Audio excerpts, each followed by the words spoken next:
Miguel Castilla, pero antes queremos explicarles a través de este gráfico qué es lo que está pasando con estos aumentos en el sector público. Vamos a repasarlos con ustedes. Ministro de Estado, compensación económica mínima mensual 30.000 soles, compensación económica máxima mensual 30.000 soles. Los viceministros tendrán 28.000 soles en los dos casos. Secretarios generales de ministerios, 25.000 soles.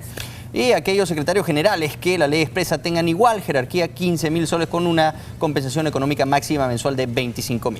Titulares o presidentes de órganos, 15.000. Adjunto de órganos colegiados de libre designación y remoción, 15.000 también. Y finalmente, los miembros de los órganos colegiados de libre designación y remoción, 15.000 soles con compensación económica máxima mensual de 25.000 soles. No es necesario que para seguir la entrevista entienda usted lo que significan todos estos cargos, pero lo que es importante es ver que, a diferencia de lo que pueden pensar algunas personas por lo que salen en las noticias y en las redes, no se trata de un aumento de sueldo a los ministros, se trata de un aumento a todos los miembros de los equipos de los ministerios para elevar en general los niveles remunerativos de estas personas. Antes de empezar con el ministro de Economía, tenemos para ustedes las palabras del primer ministro que también opinó sobre este tema. ¿Qué le diría a la población respecto a estos polémicos aumentos a los ministros, viceministros, asesores, etcétera? En primer lugar, no es un tema de ahora, ¿no? Porque eso empieza con la aprobación de la Ley Servir el año pasado. En segundo lugar, con la aprobación del presupuesto, ¿no? En diciembre. Y esta modificación, ¿no? De compensaciones económicas está dentro de este marco de reformas del Estado, de la reforma de la ley Servir, y lo que se está haciendo ahora es simplemente la aplicación de esos acuerdos, ¿no? ¿30.000 soles? ¿Hasta 30.000 soles? A ver, hasta junio del 2006, el sueldo de un ministro era de 33.500. En julio de ese año, de ese mismo año, el gobierno decidió cortarlo al 50%. Lo que buscamos es cómo hacer atractivo los salarios y también las propias reformas a técnicos que puedan reforzar la capacidad técnica del Estado para dar un servicio de calidad, ¿no? Tratar de ver cómo podemos, no igualar, pero por lo menos acortar la brecha entre la gerencia privada y la gerencia pública. Se vienen finalmente cambios en el gabinete, se vienen. Eso lo decide el presidente. Vamos entonces con el ministro de Economía, Luis Miguel Castilla. ¿Cómo está, señor ministro? Gracias por estar aquí. Bienvenido, señor ministro. Vamos a practicar porque ya avisaron que lo van a interpelar. Sabe usted, ¿no?, que ya dijo Mauricio Mulder que lo van a llamar a interpelación. Sí, por supuesto. Acá todos los ministros estamos sujetos al escrutinio político del Congreso de la República y con mucho gusto venimos acá a informar. Yo creo que el Premier ya dijo todo lo que se tenía que decir. Ahora, una cosa importante que no está en el cuadro, que yo creo que es importante mencionar, es que también comprende a la gerencia de los gobiernos regionales y locales. Tenemos 25 regiones, 1.860 gobiernos locales, que también tienen gerentes que manejan estos municipios, estos gobiernos regionales. Ahora, y que hoy en día tienen responsabilidades importantes en el marco de la descentralización. Entonces, no solamente es el Poder Ejecutivo, es en los 3 niveles de gobierno donde se han hecho estos ajustes en el marco de esta reforma de Servir, como lo explicó el Premier. Algunos gobiernos regionales, perdón, están alzados en su contra porque precisamente les ha recortado los presupuestos. No, acá no se ha recortado nada, ni mucho menos. En la ley de presupuesto se establecen recursos que son proyecciones de la recaudación, básicamente el impuesto a la renta, el IGB, que responde obviamente a supuestos que tienen que ver con cómo evoluciona la actividad económica, cómo evolucionan los precios de las materias primas, y en particular estamos en un mundo en el cual el precio de los commodities están reduciéndose y por lo tanto el impuesto a la renta que pagan las empresas mineras también se está reduciendo. Y por lo tanto los ingresos del Estado se están reduciendo. Y 50% del impuesto a la renta se destina a los gobiernos regionales y locales que tienen el yacimiento minero o la producción de gas. Y por lo tanto lo que se está haciendo es adecuando a la realidad. No Pero es eso un es tema de para recorte. otro tipo de gastos, no para los De sueldos. Lo que inversiones. nos dice es que en sueldos de las personas de las regiones también va a haber este aumento. Vamos a hacerle algunos cuestionamientos que ¿Cómo están no? apareciendo en las redes sociales y, por supuesto, todos nuestros televidentes están invitados a seguir comentando. Algunas personas dicen que esto lo han hecho ustedes de sorpresa, aprovechando el aumento de popularidad por el fallo de La Haya. ¿Qué puede decir a eso? A ver, bueno, yo creo que eso es una visión un poquito respetable, un poquito incorrecta de la realidad, porque la encuesta salió hoy día y esto se aprobó en el Consejo de Ministros anteriormente. Entonces no hay ningún vínculo con respecto a la coyuntura de La Haya. Y nunca hay un buen momento para sincerar sueldos. De hecho, una de las primeras actividades que el presidente nos pidió a nosotros es ver cómo logramos un Estado eficaz, un Estado moderno, un Estado de que no sea tan burocrático y que sea eficiente, probo. Y de hecho, uno ve las encuestas también y uno denota que las trabas burocráticas para la inversión es una de las principales preocupaciones de los inversionistas, por ¿Y ejemplo. cómo se relaciona eso con subirles los sueldos a las personas que trabajan en los ministerios? Obviamente, toda decisión de dar permisos, las políticas que se llevan adelante, responde obviamente al personal que está trabajando en el Estado. Y esto ya empezó a darse, esto no es nada nuevo. No solamente es la ley de servir, que obviamente es el marco principal por el cual se aprueba ese sinceramiento de los haberes de los ministros, viceministros y los funcionarios que ustedes han dicho. Hace ya más de un año se aprobó una ley para captar personal altamente calificado. Y a ellos ya se les pagaba más. 25.000. Entonces hay una distorsión. Claro, esta ley entonces ya no permitía que precisamente el talento no se escape. Así es, pero asignaciones hasta un monto total por 9.950.000 en todos los diversos sectores del claro, gobierno. Esto ya estaba acotado a retener básicamente personal altamente calificado hasta un cierto nivel, directores generales, con cierta responsabilidad. Entonces, lo que se ha hecho el día de la publicación de la norma son dos decretos supremos. Uno que ha pasado absolutamente desapercibido. ¿Qué dice qué? Que dice que también el personal que está por debajo de los directores generales van a ser sujeto a esta ley de personal altamente calificado. No solamente directores generales, sino directores, los que están por abajo. Eso es lo que decíamos al comienzo, que la gente tiende a pensar o a creer que solo los altos funcionarios se van a ver beneficiados de este aumento y por eso quizá el rechazo. Ahora, hay otra cosa que la gente se cuestiona y es que al haberle puesto compensación en el país de los suspicaces, muchos creen que es para tratar de evitar pagar impuestos. Están mintiendo, nos están diciendo que es compensación porque después inventan esto de los básicos, va acá, va allá y a la hora de la hora no pagan impuestos. En este caso, el 100% es sujeto al pago de cargas sociales e impuesto a la renta. Entonces, esos 30.000 se reducen a cerca de 20.000, si uno deduce obviamente el impuesto a la renta 30% y las cargas de salud y la ONP o la AFP, según fuese el caso.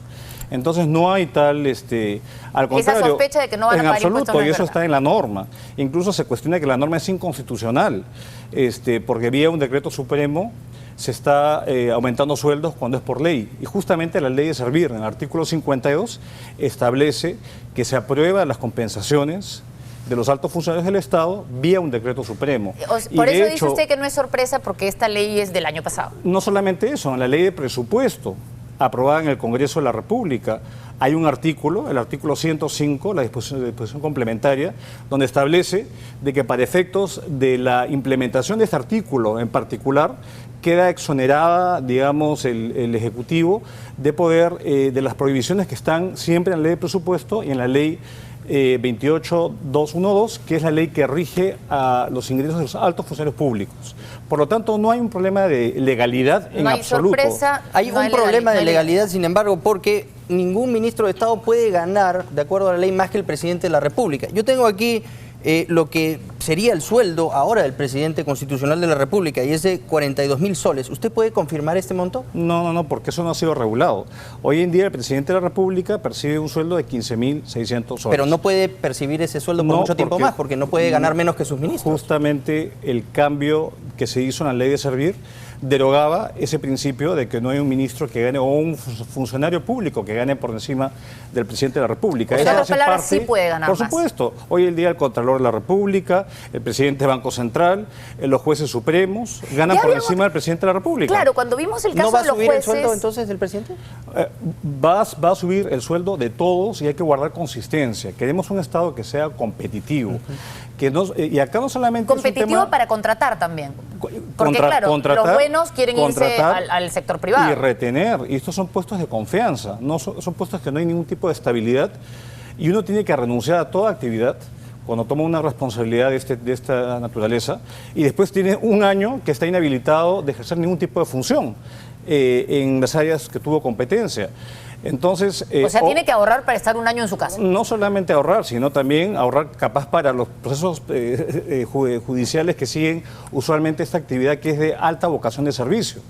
Pero definitivamente esto está pensado en tener un Estado que pueda ofrecer condiciones competitivas para atraer talento. Yo creo que justamente la población reclama tener un Estado competitivo. Para atraer talento honesto, además, ¿no? Porque en realidad hay mucha gente que está dispuesta a desarrollar trabajos con sueldos bajos porque tiene intereses subalternos, es decir, obtener otro tipo de beneficios, y eso hay que decirlo claramente. Bueno, ese es un tema que se tiene que definitivamente va de la mano y estamos todos sujetos al control político del Congreso, a la Contraloría y finalmente a la opinión pública, que nos evalúa, digamos... Ahora, la opinión pública está totalmente en contra de esto y creemos que es importante que lo entiendan porque y también creemos que es importante que ustedes participen con sus opiniones porque en particular... Y creo que hay que ser honestos en esto, yo sí creo que los funcionarios deben ganar bien. Y cuando Alan García lo entrevistamos acá y él anunció acá en Cuarto Poder que iba a bajar los sueldos, yo le dije que a título personal no estaba de acuerdo porque lo que iba a lograr era que se fueran los buenos. Se fueron los buenos, ¿verdad? En esa época, no todos, no le digo que usted sea malo, pero muchas personas que yo no estaba en esa época. No, pero muchas personas talentosas que trabajaron en el gobierno de Toledo con buenos sueldos, porque en ese gobierno se pagaban buenos sueldos, se fueron, ¿verdad? Ha habido una fuga de talento que hoy en día está pasando la factura. Todos estos procesos de falta de toma de decisiones, estas trabas que hay y que el ciudadano también lo sufre, digamos, no solamente las empresas, es parte de tener un capital humano de que no está bien remunerado. Y no solamente es la administración pública, también, como hemos visto anteriormente, el caso del magisterio, el caso de la salud pública, de la policía, de las Fuerzas Armadas. En general, hasta la fecha, con las normas que se han aprobado, las reformas, 1 millón de funcionarios públicos están en un proceso de migrar hacia un esquema meritocrático donde haya evaluación, donde haya transparencia. Donde al final lo que se busca es que queden los mejores. Pero yo le quería hacer una pregunta que me imagino que mucha gente se hace. ¿Ese criterio no vale para los demás? Es decir, si queremos atraer a los mejores, ¿no tendríamos que pagarle también mejor a los maestros, a los policías, por supuesto, a los médicos, con el mismo criterio que usted me dice, atraer a los mejores? Pero por supuesto, en el caso de policía, de más baja graduación, de un año a otro se ha duplicado los saberes. Esa es la realidad, de 1.200 soles a 2.300 soles en un año, y esto es una reforma que va en 5 años. En este caso hay que guardar concordancia con las responsabilidades que también se asumen. Obviamente estamos en un estado jerárquico y se tiene que hacer de manera ordenada. Los que están comprendidos en esta norma, fuera del gobiernos subnacionales, son 200 personas o 150 personas. Y si estamos hablando del resto, que es casi 1 millón de personas, obviamente tiene que guardar congruencia con el número de personas que están involucradas, pero evidentemente se tiene que pagar más, mejor evaluados a los docentes, a los policías, a los médicos, a las enfermeras. Claro, porque la impresión es que tienen que salir a las calles para protestar, que usted es muy duro para autorizar esos aumentos. No. Nosotros somos duros porque no cedemos a los chantajes y a poner parches. Y acá se ha reformado y se ha ordenado toda la planilla pública, que era altamente informal. Por supuesto, los jueces justamente... Los jueces ganan mucho más. Los jueces se aprobó un cambio en la ley orgánica para poder pagarles. Y ese mismo día que fue publicada esta norma, se transferían los recursos para poder implementar ese incremento a los jueces y los fiscales, por ejemplo, del país. Entonces, yo creo que para poder efectivamente seguir creciendo, el Estado se está convirtiendo en un lastre no solamente en la administración pública, sino en los servicios que proveen los médicos, los docentes, la policía, y tenemos que mejorar la calidad de los servicios. Una última pregunta, ¿qué va a pasar con el efecto espejo que suelen tener estas cosas? Es decir, normalmente cuando algo sucede a un lado se refleja en otro. Lo que se preguntan algunas personas es, ¿subió a los ministros? ¿Mañana todos los congresistas van a ganar igual? Los congresistas se rigen por una ley distinta, que está fijada en la Constitución incluso, y acá no hay un efecto espejo. Hay efecto espejo si es que hay una pensión renovable, y acá no hay una pensión renovable, por ejemplo. No hay ningún tipo de, si subes al ministro tienes que subir a otro, digamos, a otro funcionario público, como es el caso de los jueces en el pasado.